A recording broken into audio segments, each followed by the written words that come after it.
parle du film The Descent dans les commentaires de la crypte. Tu connais? Je connais de nom, mais j'ai jamais vu. Ça serait peut-être pas mal d'en faire un épisode, non? Vu que tout le monde en parle. Eh ben écoute, ça tombe vachement bien que tu parles de ça, parce que figure-toi que en ce moment même, The Descent est disponible sur la plateforme Shadows. T'avais pas dit que Shadows n'existait plus dans la FAQ? Je me suis gouré. Et oui, cette vidéo est sponsorisée par Shadows, la plateforme de streaming entièrement dédiée au cinéma de genre. Que vous cherchiez de la science-fiction, du thriller, du fantastique ou de l'horreur, vous trouverez forcément votre bonheur parmi les 450 longs et courts-métrages disponibles sur le site. Et tout ça pour 5 € par mois et sans engagement. Et avec le code monstre de film, vous aurez le droit à 1 mois gratuit sur votre abonnement. Et maintenant que j'y pense, je me dis que c'est la première fois qu'on a une sponsor qui a vraiment un lien avec ce qu'on fait sur la chaîne. Et ça, c'est plutôt cool. T'as des trous dans le t-shirt. Ouais, je sais. C'est à cause du fond vert.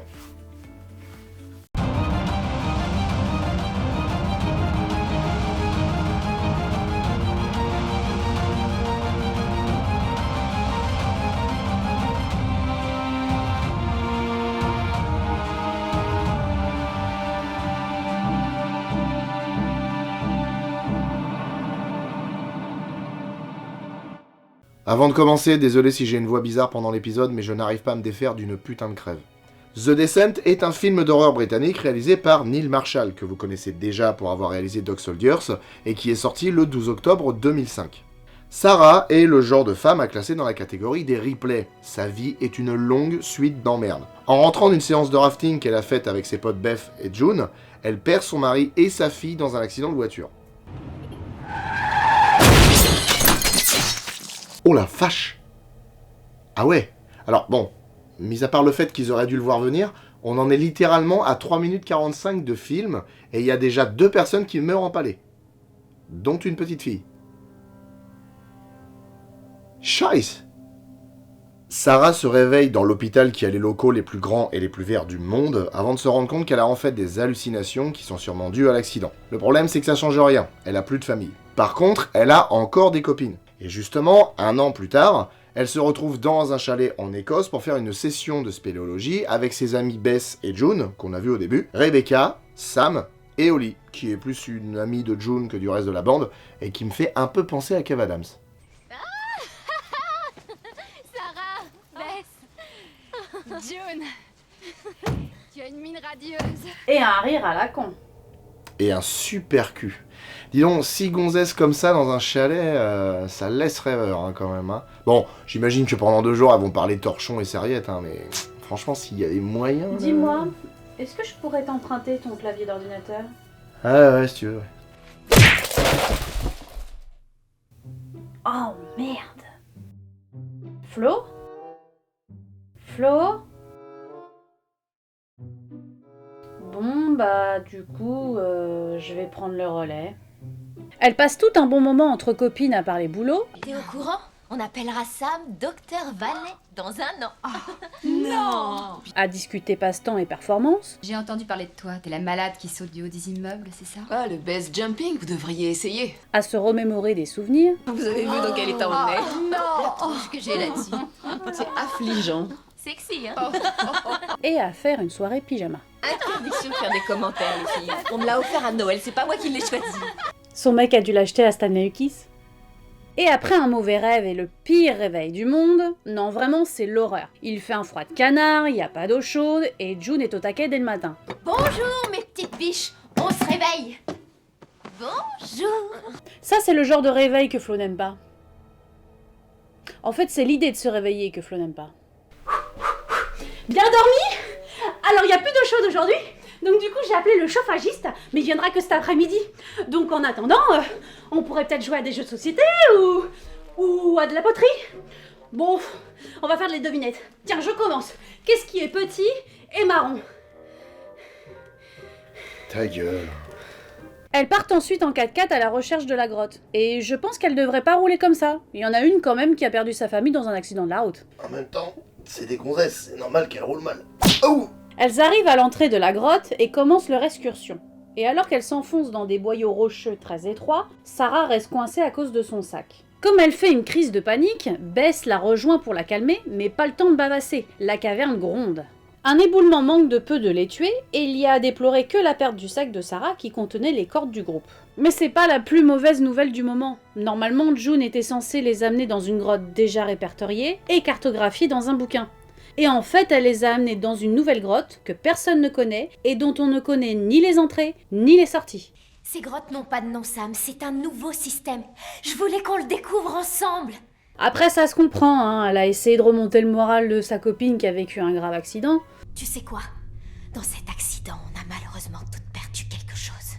Mais attendons la fin du film, hein, avant de la juger. Les filles partent à la recherche d'une sortie, mais au bout de 100 mètres, elles tombent sur un ravin. Rebecca passe la première et pose des trucs dont j'ignore le nom, parce que ça, c'est un python, je le sais, mais ça, je connais pas. Tiens, d'ailleurs, qu'est-ce qu'il fait là, ce python? Pourquoi tu parles de python? Y a pas de serpent dans ce film. Un python d'escalade en double. Ah. Oh. Ouais, vas-y, continue la narration, je vais essayer d'enlever la touche entrée de mon lobe temporal droit. Rebecca accroche un mousqueton au python qui semble tenir, et toute la bande passe. June traverse en dernière et récupère le matériel en chemin. Y a pas de petites économies. Mais le python lâche l'affaire, et June tombe. Heureusement, elle est retenue par les autres, et il y a plus de peur que de mal. Sauf pour Rebecca qui a une plaie ouverte à cause de la corde qui lui a glissé dans les mains. Eh bah, tu vois, je pense que si Stallone était avec elle, elle s'en sortirait vachement mieux. Et pourquoi Stallone? Bah, cliffhanger. Ah. Ou alors, Batman. Avec Batman, elles auraient pas de problème. Effectivement, ça ne serait jamais arrivé avec moi, parce que j'ai mon bat de grappin. Alfred, il est où mon bat de grappin? En poursuivant leur chemin, elles découvrent des peintures rupestres qui indiquent que la montagne a 2 entrées, ou 2 sorties, c'est comme vous voulez. La sortie, c'est de ce côté-là. Comment tu sais? Bah, c'est marqué là. Donc il y a un espoir de revoir la lumière du jour, ou pas, vu qu'il y a un truc baveux avec elle dans la caverne. Holly aperçoit de la lumière dans un boyau rocheux et court à toute vitesse vers elle en pensant que c'est la sortie. Mais en fait, c'est une lumière naturelle créée par le phosphore contenu dans la roche. Donc tout ce que gagne Holly, c'est une jambe cassée. Le groupe la soigne avec les moyens du bord, rappelez-vous que Sam fait des études de médecine, et lui fait une attelle. Ça l'est dans ma bichette. J'ai bientôt fait du courage. Ah, mais c'est horrible, elle devrait tomber dans les vapes là. Il anesthésie même pas. Bon, enfin après, vous les femmes, vous êtes connues pour avoir un seuil de tolérance qui est 1000 fois plus élevé que celui d'un homme. Tu sais, nous les hommes, pour un rhume, on reste au lit pendant une semaine. Ouais, c'est ça, fous-toi de nous. En attendant, ça aurait été des mecs, ils auraient pas fait mieux. Hein. Oui, ça c'est vrai, mais enfin si ça avait été des mecs, ils auraient pas fait de spéléo déjà. Pendant que les autres réparent au lit, Sarah trouve un vieux casque de mineur et un mec albinos à poil. Elle raconte aux autres ce qu'elle a vu, mais tout le monde s'en fout. Trouver une sortie est maintenant une affaire d'urgence puisqu'il y a une blessée. Enfin, elle le sera pas très longtemps vu qu'elles vont atterrir dans un ossuaire qui est le repère de créatures humanoïdes albinos qui leur foutent la trouille et tuent au lit. June tente de récupérer son corps mais une bestiole l'en empêche. S'ensuit un corps à corps où June passe en mode colère et lui défonce sa tronche à coups de piolet. Sauf que sous l'effet de l'adrénaline et de la peur... Et ça c'est con, June est catastrophée par son erreur et laisse Bess agoniser. Sam et Rebecca sont cachés et Sarah se réveille après une perte de connaissance dans un charnier où les affreux se jettent sur le corps de Holly.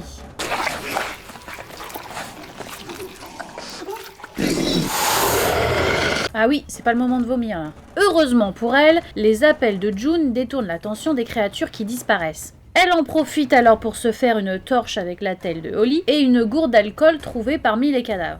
De leur côté, Rebecca et Sam découvrent malgré elles que les créatures sont aveugles et qu'elles se repèrent au son. Mais elles ne sont pas bêtes. Elles savent que leurs proies sont pas loin et les attendent. Parce que quand elles sortent de leur cachette, une des créatures leur tombe dessus, mais June intervient et leur sauve la vie.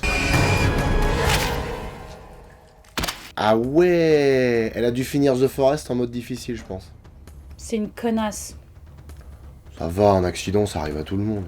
C'est pas l'accident qui me gêne, c'est que quand elle demande où sont les autres, elle leur dit pas qu'elle a tué Bess. Elle l'a blessée et abandonnée, elle est pas morte encore. Ah bon? Bah oui, regarde. Effectivement, Sarah trouve Bess dans le charnier et elle est dans un sale état.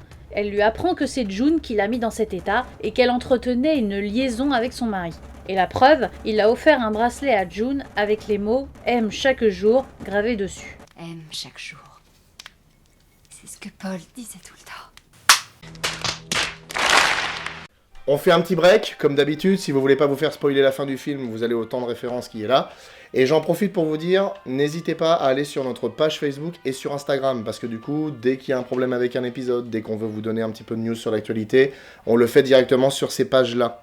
Donc pour vous tenir au courant, n'hésitez pas à aller dessus, à liker, etc. etc. Sarah achève Bess à sa demande et tue un tétard. S'il y a des joueurs de Days Gone dans l'assistance, levez la main. La maman du tétard constate qu'elle a tué son enfant et veut sa peau. Sarah court et tombe dans une mélasse immonde de sang et d'eau dans laquelle on doit choper le choléra, le sida et 3 cancers. Par contre, elle sort ou ça se passe comment ?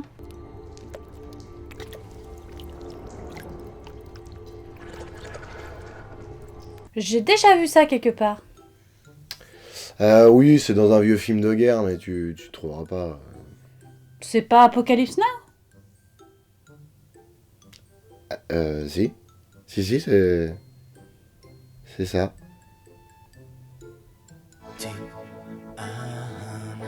Elle finit par émerger de la flotte dégueulasse, mais la cul-nue l'attendait. Mais là, c'est plus le moment de négocier avec Sarah. Elle lui règle son compte, fait l'étoile de mer pour laisser passer un cul-nu à qui elle défonce le crâne et hurle un bon coup. En l'entendant hurler, les 3 autres comprennent qu'elle est vivante, mais elles ont autre chose à faire puisqu'elles sont poursuivies par une dizaine de créatures. Sam prend de l'avance sur Rebecca et June et entreprend une traversée qui l'amène droit sur une bestiole pendue au plafond. La bestiole lui ouvre la gorge, mais Sam a quand même le réflexe d'enrouler ses jambes autour d'elle et de lui planter un couteau dans la poitrine. La créature tombe et Sam meurt.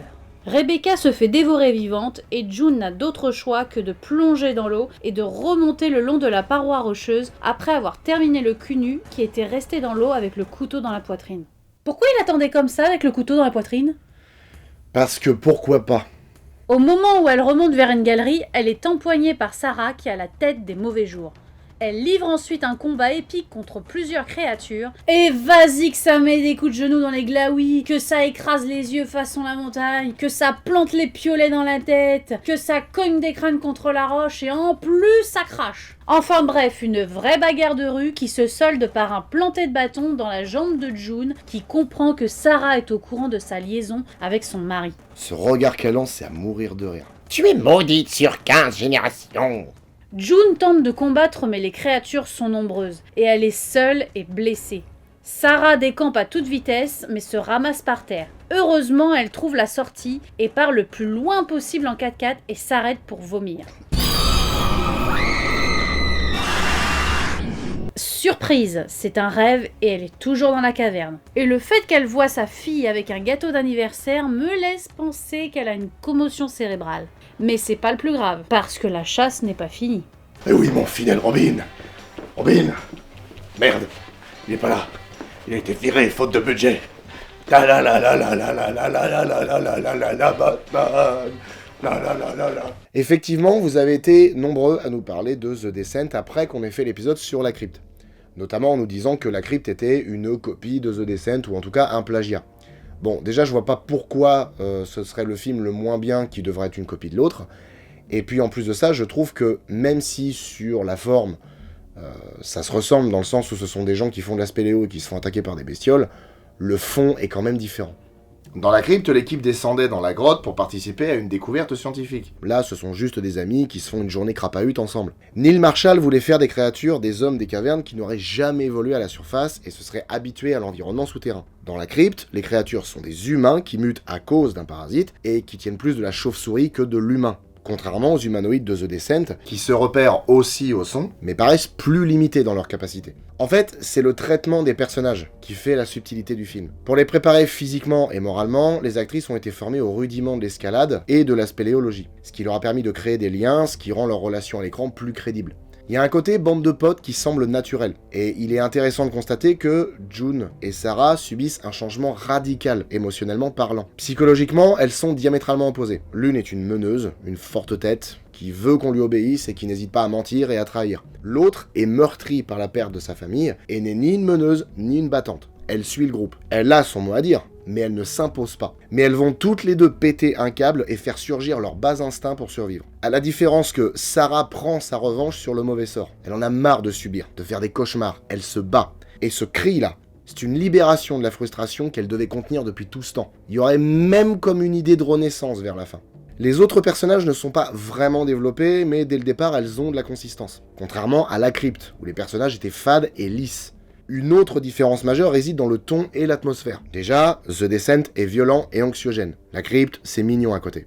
The Descent est glauque, sombre et oppressant, et c'est une des réussites du film. Dans La Crypte, les espaces étaient grands. Les moments dans l'eau auraient pu accentuer le stress, mais ils étaient sous-employés. A l'inverse, The Descent nous fait passer dans des galeries étroites, dans des boyaux rocheux difficiles d'accès, et tout ça dans le noir. Et hop, on fait un bond jusqu'à la mise en scène.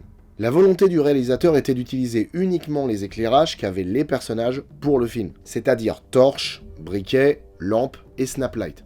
Comme on ne voit que ce que les personnages voient, ça renforce l'immersion et la surprise que peuvent provoquer les apparitions des créatures. Et d'ailleurs, il y a peu de plans que je qualifierais d'omniscients. Le point de vue omniscient, notamment en littérature, c'est le fait d'être au courant de tout et de voir tout ce que les personnages ne peuvent pas voir. Ça, par exemple, c'est un plan qui sert à nous avertir que les créatures les suivent. Les personnages ne le voient pas. Et bien justement, les plans comme ça, il y en a peu. Ce qui fait qu'on découvre les choses en même temps qu'elles. Et d'ailleurs, les actrices ont découvert l'allure des créatures au moment où cette scène a été tournée. Et elles ont carrément quitté le plateau tellement elles ont flippé. Par contre, les scènes d'attaque sont illisibles. Ça bouge dans tous les sens, c'est super désagréable. Et je trouve qu'il y a certaines scènes qui sont un peu ridicules ou mal foutues. Quand Sam est pendu au plafond et que la créature lui arrache la gorge, cette manière qu'elle a de s'enrouler autour d'elle pour la poignarder, je trouve que ça fait pas naturel. Qui aurait ce réflexe-là avec la gorge arrachée, mis à part un personnage de film? Même chose pour la scène où June est dans l'eau et que la créature l'attaque. Manifestement, elle est pas morte. Pourquoi elle est restée dans l'eau? Pourquoi ne pas sortir pour retirer le couteau et se cacher? Parce qu'il fallait attendre que June saute et tombe dessus pour qu'elle attaque et pour foutre les boules au spectateur. Et je ne suis pas d'accord avec la fin. June est une vilaine. Elle a tué Bess, au passage je trouve ça bien fait, parce que souvent dans les films quand ce genre de scène arrive, la personne stoppe sa course presque instantanément. En vrai je pense que emporté par le mouvement, on blesse au minimum la personne qui est en face. Et surtout, elle faisait kékette avec le mari de Sarah. Mais sérieusement, c'était vraiment à ce moment-là du film qu'il fallait régler ses comptes avec elle. Parce que y a plein de créatures qui vont leur tomber dessus. Et elles savent même pas si la sortie est proche. Est-ce qu'il y a pas moyen de faire front commun et de la planter au moment où elle trouve la sortie? Ou alors elle se dit qu'elle ne peut pas lui faire confiance et que si les créatures la bouffent, elle pourra s'enfuir. Ah oui, c'est bien joué. Qu'est-ce que vous en dites? Moi, je trouve ça plutôt louche. The Descent fait partie de ces films à petit budget qui ne paraissent pas fauchés. Pourtant, 3,5 millions de livres sterling de 2005, c'est-à-dire 6,3 millions de dollars de 2005, ce qui fera environ 9,3 millions de dollars d'aujourd'hui, et bah franchement, c'est pas beaucoup. Tiens, en euros, ça donnerait quoi? Alors, en 2022, ça ferait 8,5 millions d'euros. C'est là qu'on voit qu'en France, on pourrait pas faire un film comme The Descent. Parce que 9 millions de dollars de budget, honnêtement, c'est rien. Pour faire un film aujourd'hui, c'est que dalle. Par contre, 8 millions d'euros de budget, ça commence à faire. Et en France, on les mettrait pas dans un film d'horreur.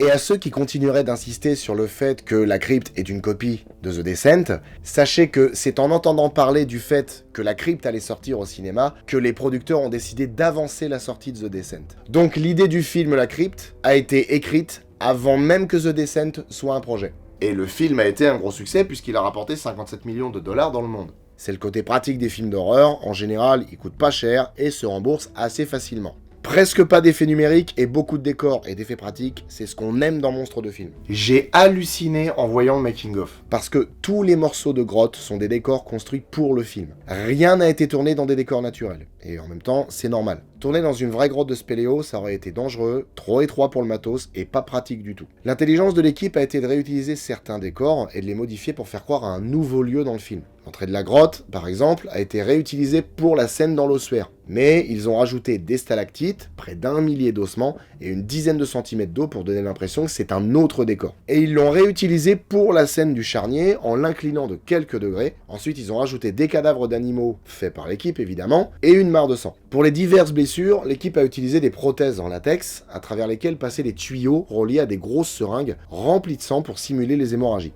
L'équipe a conçu un moulage du corps entier de l'actrice qui joue au lit, et ils en ont fait une réplique pour la scène où les créatures la dévorent, et aussi une fausse jambe à travers laquelle sortait un os amovible. Et bien sûr, il a fallu donner vie aux créatures. Neil Marshall voulait un design qui fasse vampire, façon Nosferatu. La première version avait des yeux énormes, mais ça collait pas vraiment avec le côté aveugle des créatures. Et puis bon, ça fait con quoi. Le gros du maquillage consistait en des prothèses de visage et d'oreilles, histoire de grossir les traits et leur donner un aspect monstrueux, et le reste du corps était peint. Et tout le processus était très long. Au début du tournage, qui a d'ailleurs duré 7 semaines, ce qui est très court, il fallait 5 heures pour maquiller une personne. Mais à force de pratique, ils ont baissé ce temps à 3h30, mais bordel, c'est vraiment long. Quand on y pense, rien que pour peindre les corps, ça prenait 2 heures. Et c'est sans compter les retouches qui étaient faites entre les prises. Mais finalement, le tournage a été aussi éprouvant pour l'équipe technique que pour le casting. Il faisait froid, humide, certaines scènes étaient intenses, stressantes, mais l'expérience leur a vraiment beaucoup plu. La bande originale est de David Julian, un compositeur britannique qui s'est lié d'amitié avec un certain Christopher Nolan quand il était à l'université. Pour lui, il a composé la bande originale de son premier long métrage, Following, et par la suite, il a composé les bandes originales de Memento, Insomnia et Le Prestige. Et à l'occasion, on reparlera de lui quand on verra La cabane dans les bois. La bande originale est sobre, mais colle à l'ambiance du film. Il y a beaucoup de sons flippants, de murmures instrumentaux.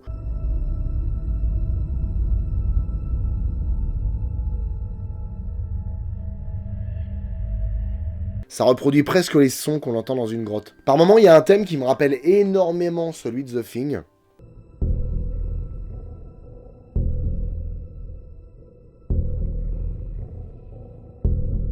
Et il y a le thème principal. C'est la tristesse, le désespoir, la désolation.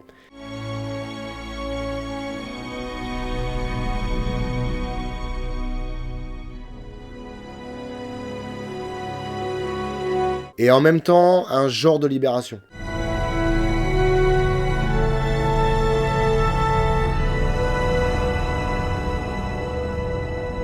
C'est un beau morceau de musique qui est le plus beau morceau de la bande originale, mais c'est plus ou moins le seul qui vaut vraiment le coup.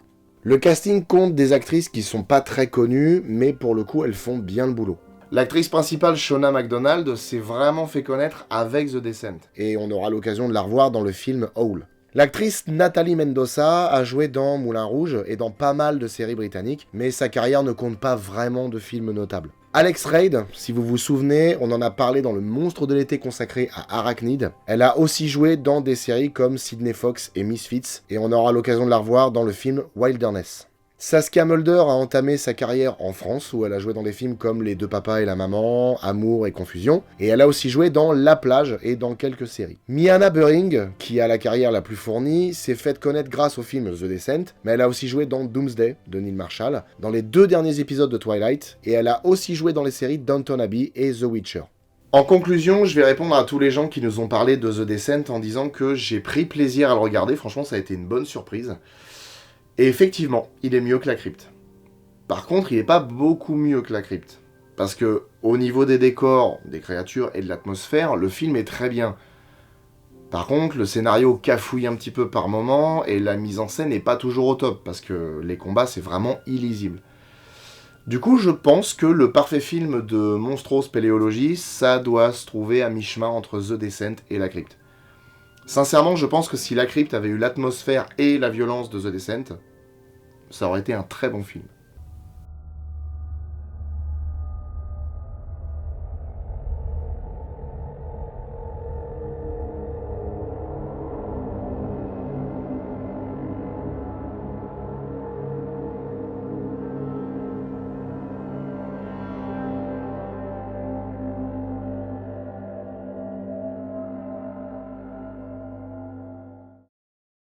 Alors, toujours envie de faire de la spéléo ? Un peu moins. Hein. La spéléo, non. Ouais. Par contre, j'ai fait une recherche sur internet et j'ai trouvé un voyage à 2 en Alaska pendant 1 semaine avec balade en chien de traîneau. Ah non.